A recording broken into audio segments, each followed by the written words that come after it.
Keyingi savollar tahliliga o'tamiz. 131-savol.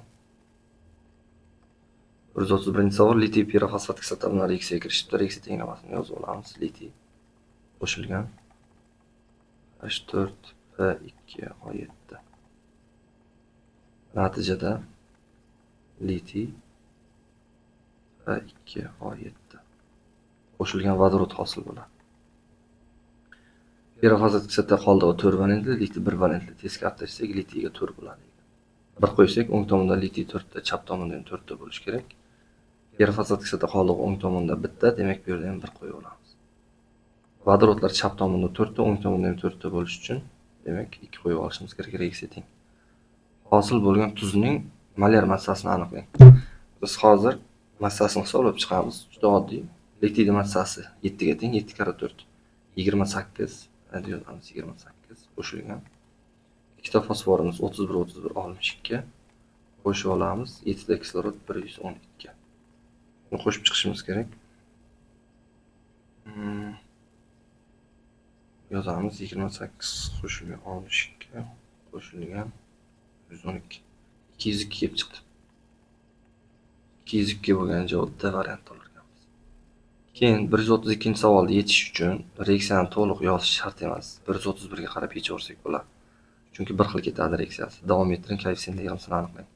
4 ga 1 ni qo'shsak 5 ta, 5 ga 3 ni qo'shamiz 8 kelib chiqadi. Mana B javob topsak bo'ladi. Keyin 133-savol tahlili. 133. Stronsiy pirofosfat kislota bilan reaksiyaga kirishibdi. Yozib olamiz. Stronsiy H4P2O7. Stronsiy pirofosfat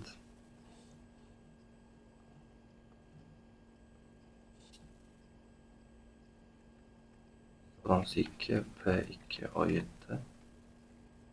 qo'shilgan vodorod. Mana shuni massasini hisoblashimiz kerak.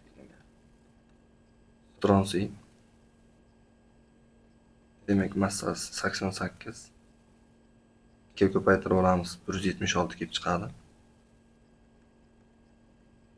Qo'shilgan ikkita fosforimiz 62 qo'shilgan 112.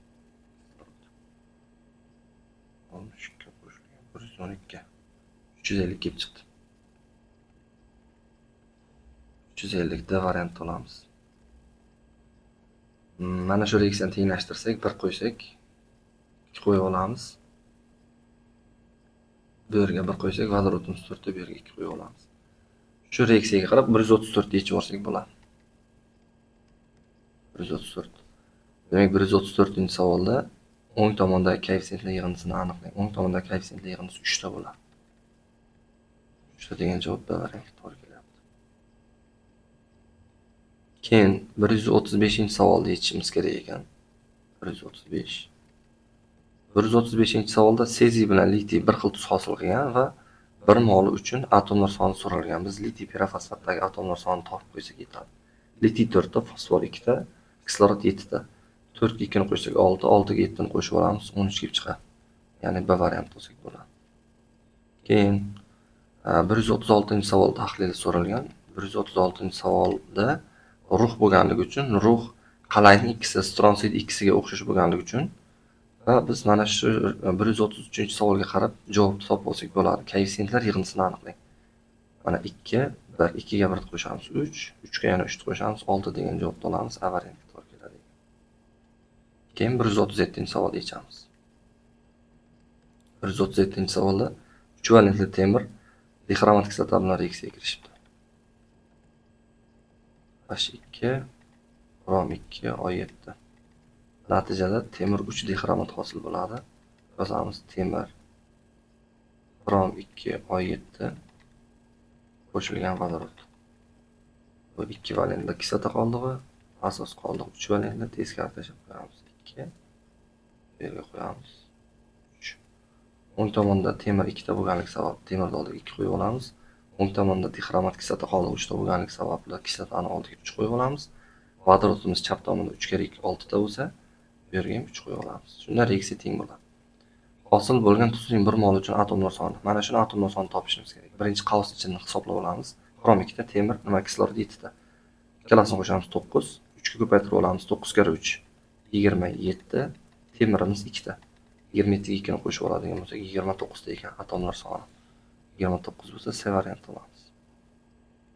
Keyin 138-savol tahlili. 138-savol. Temir dixromatik kislota bilan. Bu yerda temir 2 valentli ekan. Temirimiz dixromatik kislota bilan reaksiyaga kirishibdi. Xrom 2, H2 xrom 2 O7. Natijada temir